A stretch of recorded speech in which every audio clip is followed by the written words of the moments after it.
بسم اللہ الرحمن الرحیم۔ السلام علیکم۔ کہتے ہیں ملک عراق میں ایک لکڑہارا رہتا تھا۔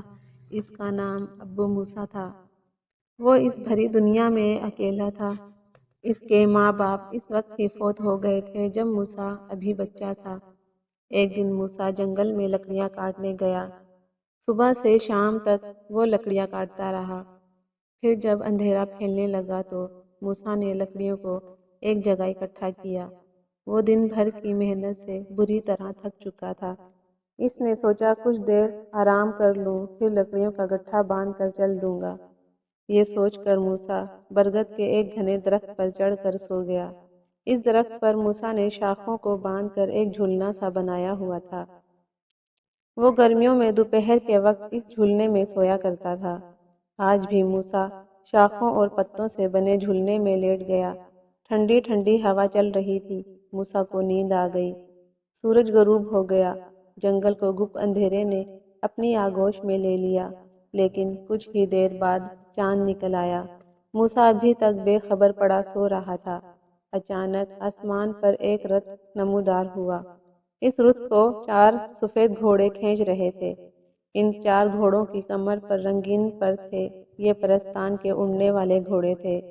اس رتھ میں پرستان کی ایک ملکہ بیٹھی ہوئی تھی۔ اس رتھ کے پیچھے کئی اور رتھ بھی تھے جن میں پریاں سوار تھیں۔ یہ سب رتھ زمین پر اتر آئے۔ ملکہ پری رتھ سے اتری اور فوراً بولی جشن کا اہتمام کیا جائے۔ ساری پریاں کام میں لگ گئیں۔ دیکھتے ہی دیکھتے جنگل میں منگل کا سماں پیدا ہو گیا۔ طلسمی فانوس روشن ہو گئے۔ ان کی روشنی اس قدر تیز تھی کہ سوئی گرتی تو وہ بھی فوراً مل جاتی۔ برگد کے درخت تلے ملکہ کا تخت بچھایا گیا اور پریاں ناچنے گانے لگی۔ پریوں کی آواز اس قدر میٹھی تھی کہ پرندوں کو بھی لطف آ گیا۔ موسیٰ لکڑہارا جو ابھی تک سو رہا تھا، گانے بجانے کی آوازیں سن کر جاگ پڑا۔ اس نے جب خوبصورت پریوں کو ناچتے گاتے دیکھا تو مارے حیرت سے اس کی آنکھیں کھلی کی کھلی رہ گئی۔ پہلے تو اس کے دل میں خیال آیا شاید میں کوئی خواب دیکھ رہا ہوں۔ اس نے جلدی جلدی آنکھیں ملی، دانتوں تلے انگلی دبائی، مگر سب کچھ ویسا ہی رہا۔ یہ کوئی خواب نہیں تھا۔ موسیٰ سوچنے لگا آخر یہ پریاں اس جنگل میں کہاں سے آ گئی؟ موسیٰ کے دل میں آیا کہ یہی سوال پریوں سے پوچھے، مگر اس نے سن رکھا تھا کہ اگر پریاں آدم ذات کو دیکھ لیں تو قید کر کے پرستان لے جاتی ہیں۔ اس لیے وہ چپ چاپ پڑا یہ تماشا دیکھتا رہا۔ آدھی رات تک پریوں کا یہ جشن جاری رہا۔ پھر پریوں کی ملکہ تخت سے اٹھی اور دونوں ہاتھ ہوا میں بلند کر کے بولی، شہزادہ نکولائی کو ہمارے حضور پیش کیا جائے اور دستور کے مطابق 15 کوڑے لگائے جائیں۔ یہ حکم سنتے ہی چند پریاں ایک رتھ سے اتری اور شہزادے نکولائی کو نکال لائی اور ایک درخت سے باندھ دیا۔ ملکہ کے اشارے پر ایک پری نے کوڑا نکالا۔ کوڑا ہوا میں لہرایا اور شڑاک کی آواز سے شہزادے نکولائی کی کمر پر پڑا۔ شہزادے کی چیخ نکل گئی۔ دوسرا، تیسرا، چوتھا اور 5واں کوڑا، ہر کوڑے پر شہزادے کے حلق سے بڑی دردناک چیخ نکلتی تھی۔ موسیٰ درخت پر بیٹھا یہ منظر دیکھ رہا تھا۔ وہ ایک رحم دل انسان تھا۔ شہزادے پر ظلم اس سے برداشت نہ ہو سکا۔ اس نے اپنی جان کی پرواہ بھی نہ کی اور درخت سے چھلانگ لگا کر ملکہ پری کے سامنے آ کھڑا ہوا۔ پریاں تو مارے خوف اور حیرت کے چیخنے چلانے لگیں۔ آدم ذات، آدم ذات، ملکہ پری نے گرج کر کہا، اے آدم ذات، کون ہے تو اور یہاں کیسے آ گیا؟ موسیٰ بولا، میں ایک غریب لکڑہارا ہوں۔ اس درخت پر سو رہا تھا کہ گانے بجانے کی آوازیں سن کر آنکھ کھل گئی۔ میں خاموش رہا، مگر اس مظلوم شہزادے پر ظلم ہوتے دیکھ کر میرا دل بھر آیا۔ اے ملکہ پری، تم اس قدر سنگ دل کیوں ہو؟ اس بیچارے شہزادے سے کیا غلطی ہوئی ہے جو اسے اتنی سخت سے سخت سزا دی جا رہی ہے؟ ملکہ پری نے یہ سنا تو آنکھوں میں آنسو آ گئے۔ اس نے روندی آواز میں کہا، تم مجھے سنگ دل کہہ رہے ہو؟ جانتے ہو یہ کون ہے؟ یہ میرا بیٹا ہے اور میں ماں ہو کر بھی اسے سزا دینے پر مجبور ہوں، کیونکہ قانون کی نظر میں سب برابر ہیں۔ پرستان میں غلطی چاہے شہزادے سے ہو یا مزدور سے، سب کو قانون کے مطابق سزا ملتی ہے، تمہاری دنیا کے قانون کی طرح نہیں کہ طاقتور اور دولت مند بچ نکلتا ہے۔ تم صحیح کہتی ہو ملکہ پری، موسیٰ لکڑہارے نے کہا۔ طاقت اور دولت مند وقتی طور پر تو بچ سکتا ہے، اس دنیا کی عدالت سے تو رہا ہو سکتا ہے، مگر ایک اور بڑی عدالت بھی ہے جہاں صحیح انصاف ہوتا ہے، وہ عدالت خدا کی ہے۔ اچھا تم یہ تو بتاؤ، آخر شہزادے سے غلطی کیا ہوئی ہے؟ اس احمق نے سبزیوں کے چکنی چپڑی باتوں میں آ کر شاہی موتیز کے حوالے کر دیا۔ یہ اتنی بڑی غلطی ہے کہ پرستان کا وجود خطرے میں پڑ گیا ہے۔ ہمارے دیوتاؤں کے مطابق پرستان کا حاکم وہی بن سکتا ہے جس کے پاس شاہی موتی ہو۔ اب جوں ہی میں مروں گی تو سب دیو پرستان کا بادشاہ بن بیٹھے گا۔ وہ ظالم اور خونخوار دیو پرستان کا بادشاہ اس لیے بننا چاہتا ہے کہ پرستان میں پیدا ہونے والی فصلیں اور پھل اس کے قبضے میں آ جائیں اور وہ انہیں اپنے ساتھی دیوں میں بانٹ دیا کرے۔ اس طرح پریاں بھوکی پیاسی رہ کر مر جائیں گی اور پرستان جوں ہی پریوں سے خالی ہوگا دیو اس پر قبضہ کر لیں گے۔ یہ تو واقعی بہت بڑی غلطی کی ہے شہزادے نے، موسیٰ سر ہلا کر بولا۔ اس غلطی کی سزا میں اسے ہر چاندنی رات کو زمین پر لا کر کوڑے مارے جاتے ہیں۔ ملکہ پری نے کہا، اچھا تو کیا پریاں مل کر سبزیوں سے موتی چھین نہیں سکتی؟ نہیں، وہ بے حد خونخوار اور طاقتور ہے، پھر اس تک پہنچنا جان کو جھونکے میں ڈالنے کا کام ہے۔ ذرا مجھے بتاؤ، اس تک کیسے پہنچا جا سکتا ہے؟ یہاں سے سینکڑوں میل دور شمال میں ایک کھنڈر ہے، اس کھنڈر میں ایک بھوتنی رہتی ہے، جو بھی بھوتنی کے ہتھے چڑھ جائے وہ اس سے ایک سوال پوچھتی ہے، اگر اسے صحیح جواب دے دیا جائے تو نہ صرف وہ جان بخشی کر دیتی ہے بلکہ آگے جانے کا راستہ بھی بتا دیتی ہے، اور اگر جواب غلط ہو تو خون پی کر ہڈیاں چبا جاتی ہے، اور آج تک کوئی اس کے سوال کا صحیح جواب نہیں دے سکا۔ اچھا تم مجھے یہ بتاؤ، سبزیوں میں کوئی نقص ہے؟ میرا مطلب ہے کیا وہ بہت زیادہ سوتا ہے، خوشامد پسند ہے یا لالچی ہے؟ وہ بڑا چالاک اور ہوشیار ہے، ملکہ پری نے کہا۔ دن میں سونا تو ایک طرف رہا، رات کو بھی جاگتا رہتا ہے۔ ہاں ایک نقص ہے، اس میں دن کی روشنی میں اسے کچھ نظر نہیں آتا، لیکن رات کو وہ ایک تنکا بھی دیکھ سکتا ہے۔ موسیٰ لکڑہارا سوچ میں پڑ گیا، پھر بولا، ہمارا دین اسلام کہتا ہے کہ مصیبت زدہ کی مدد کرو، کسی کے کام آنا بھی عبادت ہے۔ میں اس مظلوم شہزادے کو کوڑوں کی اذیت سے بچانے کے لیے سبزیوں سے موتی حاصل کرنے کی کوشش کروں گا۔ تم ملکہ پری نے حیرت زدہ لہجے میں کہا، وہ تو تمہیں چٹکی میں مسل دے گا، جو خدا کو منظور ہوگا وہی ہوگا۔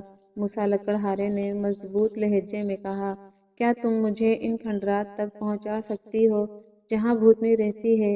ہاں میرا رتھ تمہیں وہاں پہنچا دے گا، مگر ایک بار پھر سوچ لو کہ تم موت کے منہ میں چھلانگ لگانے جا رہے ہو۔ موسیٰ زور سے ہنس کر بولا، زندگی اور موت خدا کے ہاتھ میں ہے، دیو کی کیا مجال کہ وہ میری جان لے سکے۔ تم یہیں ٹھہرو، میں اپنے گاؤں سے چند ضروری چیزیں لے کر آتا ہوں۔ موسیٰ لکڑہارا اپنے گھر آیا، اس نے چمڑے کی ایک تھیلی میں دہی بھرا، ایک رسا لیا اور ایک بھونپو۔ تینوں چیزیں لے کر وہ واپس جنگل میں آ گیا اور اڑنے والے گھوڑوں کے رتھ پر سوار ہو گیا۔ گھوڑے اڑنے لگے، ان کی رفتار بے حد تیز تھی۔ 2 گھنٹے تک مسلسل اڑنے کے بعد گھوڑے نیچے اترنے لگے اور آہستہ آہستہ زمین پر آ گئے۔ موسیٰ چھلانگ مار کر نیچے آ گیا، اس کے سامنے ٹوٹے پھوٹے کھنڈرات دور تک چلے گئے۔ چاند کی زرد روشنی میں یہ کھنڈرات دور سے ان جنوں سے کی ماند نظر آ رہے تھے جو اکڑو بیٹھے ہوں۔ موسیٰ خدا کا نام لے کر کھنڈرات میں داخل ہو گیا۔ کھنڈرات میں جگہ جگہ قبریں بنی ہوئی تھیں، ٹوٹی پھوٹی قبریں۔ پھر یکا یک کھنڈر ایک آواز سے گونج اٹھی، ڈراؤنی اور دہشت ناک آواز، وہ جیسے سن کر رگوں میں دوڑتا خون تھم جائے۔ موسیٰ رک گیا اور آنکھیں پھاڑ پھاڑ کر ادھر ادھر دیکھنے لگا۔ پھر چھن چھن کی آواز کے ساتھ کنویں سے بھیانک بھوتنی نکلنے لگی۔ اس بھوتنی کا قد درختوں سے بھی بڑا تھا، لمبوترا چہرہ، ناک کی جگہ ایک گڑھا، انگاروں جیسی آنکھیں اور باہر کو لٹکی ہوئی سرخ زبان، سر پر کانٹوں کی طرح کھڑے بال، کالی ہیبت ناک بھوتنی نے دونوں ہاتھ سینے پر مار کر دل ہلا دینے والی چیخ ماری، ایسی بھیانک اور ڈراؤنی چیخ کہ موسیٰ ایک بار تو دہل گیا۔ بھوتنی نے کہا، آ جا اے انسان، میرے پاس آ جا تاکہ میں تیرا خون پی سکوں۔ یہ کہتے ہوئے اس کی خبیث بھوتنی کی شکل بہت خوفناک ہو گئی تھی۔ موسیٰ نے حوصلہ کر کے کہا، اے بھوتنی، میں تیرے سوال کا جواب دینے آیا ہوں۔ اچھا، تم ایسے کئی آتے ہیں اور کوئی واپس نہیں جاتا؟ بھوتنی بولی، لے ادھر دیکھ۔ یہ کہہ کر بھوتنی نے دونوں ہاتھ ہلائے تو کھنڈر کی ایک دیوار پر روشنی ہو گئی اور اس پر ایک منظر نظر آنے لگا۔ موسیٰ نے دیکھا کہ اناج کا کھیت ہے جس کے چاروں طرف باڑ لگی ہوئی ہے۔ پھر اچانک یہ باڑ کھیت کو کھانے لگی اور دیکھتے ہی دیکھتے کھیت ختم ہو گیا، اس کے ساتھ ہی دیوار بھی تاریخی ہو گئی۔ بھوتنی نے کہا، بتاؤ اس کا کیا مطلب ہے؟ موسیٰ نے فوراً کہا، یہ تو بڑا آسان سوال ہے۔ یہ کھیت اور باڑ ایک ایسے شخص کا روپ ہے جو بددیانت ہے، اور اس شخص کے پاس کسی نے امانت کے طور پر رقم رکھوائی مگر اس نے امانت میں خیانت کی اور رقم کھا گیا، جس طرح کھیت کو باڑ کھا گئی۔ بھوتنی کے ڈیلے تیزی سے گھومنے لگے، اس کی سرخ زبان منہ میں چلی گئی اور قد چھوٹا ہو گیا۔ اس نے مری ہوئی آواز میں کہا، اے نوجوان، تو نے صحیح جواب دیا ہے، بول اب تو کیا چاہتا ہے؟ موسیٰ بولا، میں سب دیو کے قلعے میں جانا چاہتا ہوں مگر ابھی نہیں، صبح کی روشنی میں۔ بھوتنی نے کہا، ٹھیک ہے، تمہارا کام ہو جائے گا۔ یہ کہہ کر بھوتنی کے ایک قبر پر پھونک ماری، اتنی زوردار پھونک تھی کہ قبر درمیان سے شق ہو گئی۔ قبر میں انسانی ڈھانچہ پڑا تھا، وہ اٹھ کھڑا ہوا، اس کے اٹھنے سے ہڈیاں کڑکڑانے کی بھیانک آواز پیدا ہوئی۔ اس ڈھانچے کا سارا جسم تو ہڈیوں کا تھا مگر آنکھیں زندہ انسانوں جیسی تھی، متحرک آنکھیں۔ اس نے سر جھکایا، اس کے ہونٹوں کی ہڈیاں ہلی اور بولی، اے کھنڈرات کی ملکہ، تیرا غلام حاضر ہے، حکم کر۔ بھوتنی نے کہا، او میرے غلام ڈھانچے، اس انسان کو سب دیو کے قلعے میں لے جا اور پھر واپس لا۔ ڈھانچے نے ابو موسیٰ کا ہاتھ تھاما، ڈھانچے کا پنجہ برف کی طرح سرد تھا۔ ڈھانچہ موسیٰ کو ساتھ لیے زمین میں غرق ہو گیا۔ ڈھانچے کے کہنے پر موسیٰ نے آنکھیں بند کر لی تھی۔ زمین کے اندر دیر تک سفر جاری رہا، پھر دونوں زمین کی سطح پر ابھر آئے۔ موسیٰ نے آنکھیں کھولی تو سامنے ایک عظیم شان قلعہ نظر آیا جو کالے پتھروں کا بنا ہوا تھا۔ ڈھانچے نے کہا، یہی ہے سبز دیو کا قلعہ، میں باہر ٹھہرتا ہوں، تم چلے جاؤ۔ دن کا اجالا پھیل چکا تھا۔ موسیٰ اللہ کا نام لے کر قلعے میں داخل ہو گیا۔ قلعے میں داخل ہونے سے پہلے اس نے عطر کی شیشی اپنے کپڑوں پر انڈیل لی تھی تاکہ دیو اس کی انسانی بو نہ سونگھ سکے۔ قلعے کے اندر باغات اور چشمے تھے، یہاں موسیٰ کے سبز دیو بھی نظر آ گیا۔ وہ پھل کھانے میں مصروف تھا۔ موسیٰ نے بھوکوں منہ سے لگایا اور بولا، او سبز دیو، ادب سے کھڑا ہو جا، ہم کوہ کاف سے دیو کے بادشاہ آئے ہیں۔ بھوکوں سے آواز اس طرح نکلی جیسے بادل گرج رہے ہیں۔ سبز دیو اٹھ کھڑا ہوا، اسے دن کے وقت کچھ نظر نہیں آتا تھا۔ وہ بولا، کیا مجھ سے بڑا بھی کوئی دیو ہے؟ میرا جسم اتنا بڑا ہے کہ 10 دیو ایک دوسرے پر کھڑے ہو کر بھی مجھ سے چھوٹا رہتے ہیں۔ چپ رہو، ہماری شان میں گستاخی نہ کرو۔ موسیٰ بھوکوں میں بولا، ہمارا نام کڑوا کریلا دیو ہے اور تم ہمارے سامنے چونٹی جیسے ہو۔ سبز دیو گھبرا گیا۔ اس نے سوچا، جب دیو کی آواز اتنی گرجدار ہے تو وہ خود کتنا بڑا ہوگا۔ وہ بولا، تمہارے پاس کیا ثبوت ہے کہ تم واقعی بہت بڑے دیو ہو؟ کہیں ایسا تو نہیں کہ تم مجھے بیوقوف بنا رہے ہو؟ کیونکہ دن میں مجھے کچھ نظر نہیں آتا۔ او ناجاہل دیو، ہمیں جھوٹا کہتا ہے، لے ہم تیری طرف اپنی مونچھ کا بال پھینک رہے ہیں، اس سے ہمارے قد کا اندازہ لگانا۔ یہ کہہ کر موسیٰ نے رسی سبز دیو کی طرف پھینکا۔ دیو نے موٹے رسے کو ہاتھ میں ٹٹولا تو دل میں بہت گھبرایا کہ اتنا بڑا دیو کہاں سے آ ٹپکا۔ وہ عاجزی سے بولا، حضور میں مانتا ہوں آپ ہی سب سے بڑے دیو ہیں، فرمائیے میرے لیے کیا حکم ہے۔ موسیٰ دل میں بڑا خوش ہوا کہ اس کی ترکیب کامیاب رہی، گرج کر بولا، ہمیں وہ شاہی موتی چاہیے جو تم پرستان سے لائے ہو، جلدی بتاؤ وہ موتی کہاں ہے، ورنہ ابھی تمہاری گردن توڑ کر سارا خون پی جاؤں گا۔ سب دیو نے سوچا، جس کی مونچھ کا بال اتنا موٹا اور بڑا ہے وہ تو میری گردن یوں توڑ ڈالے گا جیسے کوئی خشک ٹہنی ہو، اس لیے موتی اس کے حوالے کر کے جان بچا لینا چاہیے، جان ہے تو جہان ہے۔ وہ ہاتھ باندھ کر بولا، سرکار ناراض مت ہو، میں تو آپ کا خادم ہوں، ابھی موتی پیش کرتا ہوں۔ سب دیو نے اپنے بالوں میں سے موتی نکال کر موسیٰ کو دے دیا۔ موسیٰ نے 2-3 قہقہے مارے اور قلعے سے باہر آ گیا۔ ڈھانچے کے ساتھ وہ کھنڈر میں پہنچا۔ کھنڈرات سے باہر رتھ پر پریوں کی ملکہ اس کا انتظار کر رہی تھی۔ موسیٰ نے موتی اس کے حوالے کر دیا تو وہ بہت خوشی کے مارے ناچنے لگی۔ شہزادے نکولائی نے موسیٰ کا بہت بہت شکریہ ادا کیا اور سب پریاں اسے گھر تک چھوڑنے آئیں۔ اس کے بعد موسیٰ کبھی جنگل میں لکڑیاں کاٹنے نہیں گیا۔ اب اسے ضرورت ہی کیا تھی؟